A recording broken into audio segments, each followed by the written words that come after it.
personally really don't think $750 is a budget device. So now that we're kind of seeing it come all the way down to the $200 range.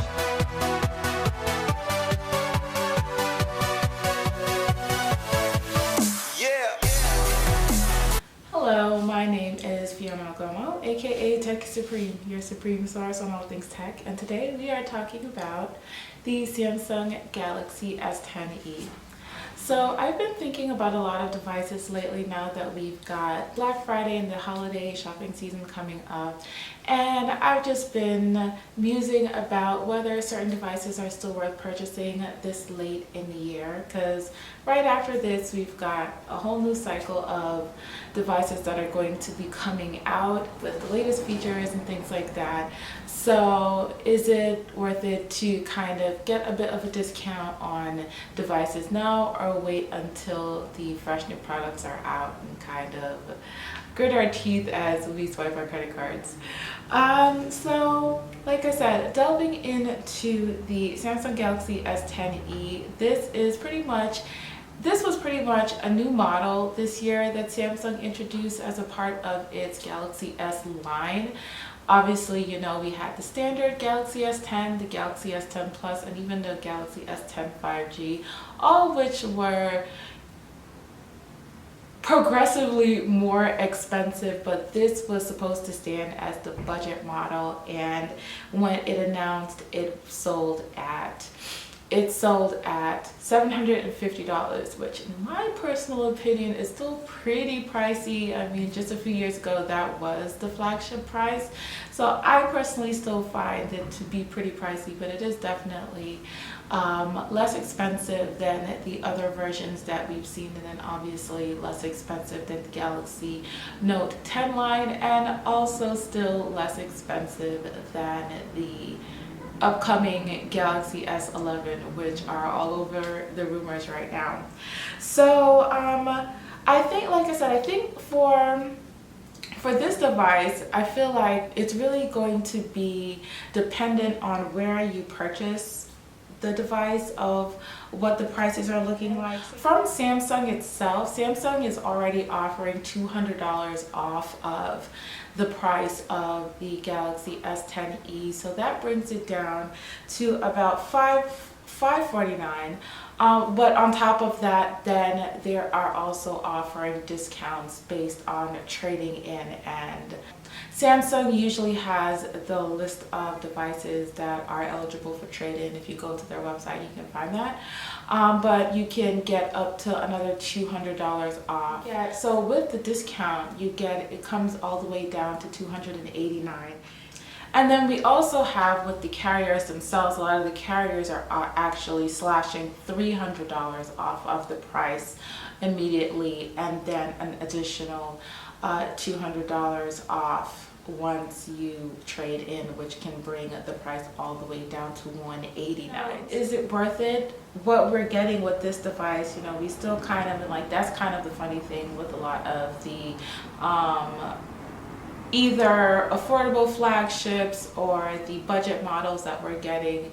It really depends on the manufacturer. Some of the models are not as glamorous in terms of design, but with the Samsung Galaxy S10e, we get a pretty solid design, very similar to the other models. We get great colors, we get a metal frame design and things like that. We obviously get a lot more compact device than the other models, but still looking pretty expensive. And like I said, for the standard price, at least I personally think it is actually still pretty expensive. So in terms of quality, in terms of feature highlights that you may want to consider if you're thinking about purchasing this device, we have a dual camera on this as opposed to the triple camera on the other models. And I believe the 5G is a quad camera as well. But we still have really good image quality. that they don't take away from that. We have, like I said, we've got, this is honestly, this is, I don't remember exactly what it's called on this device, but this is pretty much the coral blue that has kind of been around for a while. So we got a lot of great colors on this. I know it really depends on the market, but there's like a yellow, there's a red, and a couple other nice colors. In terms of internals, the base model for this is 6 gigs of RAM and 128 gigs of internal storage, which I think is pretty decent because, again, depending on the manufacturer, we've still got some devices that are a little bit lacking in terms of storage in particular, for, you know, in juxtaposition with the rest of their features. You know, it's a pretty good fit in terms of your internal hardware and storage.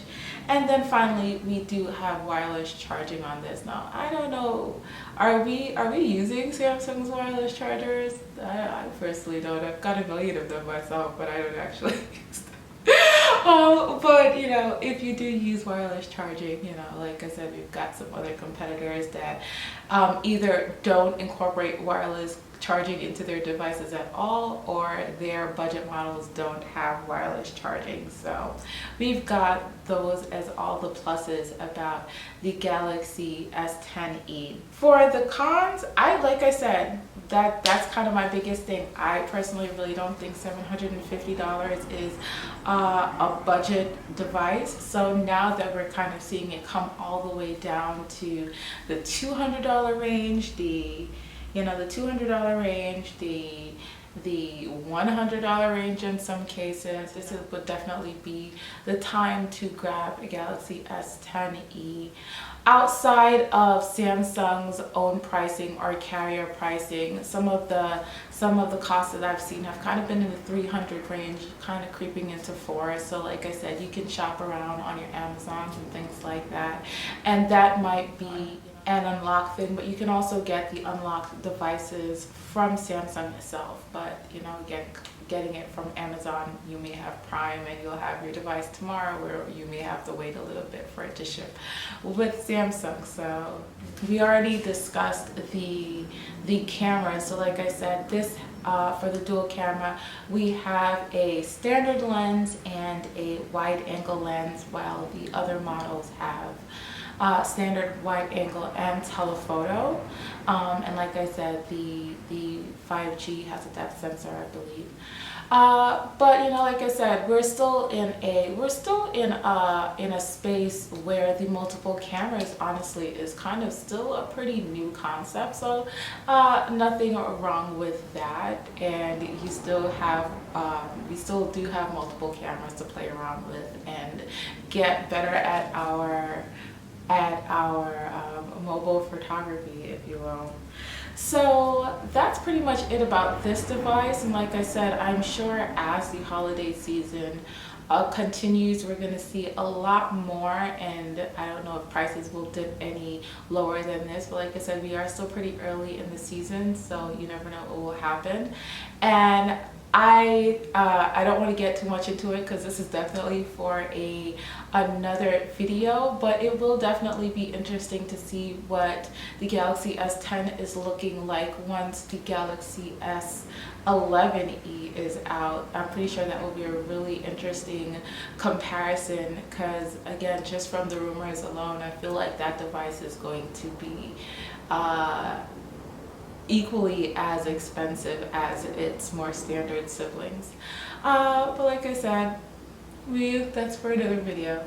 I'd love to know what you think about this. Are you thinking about buying any of the Samsung devices for Black Friday? Would you consider the E model? And what do you think about the price drops or the original price? I'd love to know what you think in the comments below. And don't forget to like, share, and subscribe. And until next time, bye.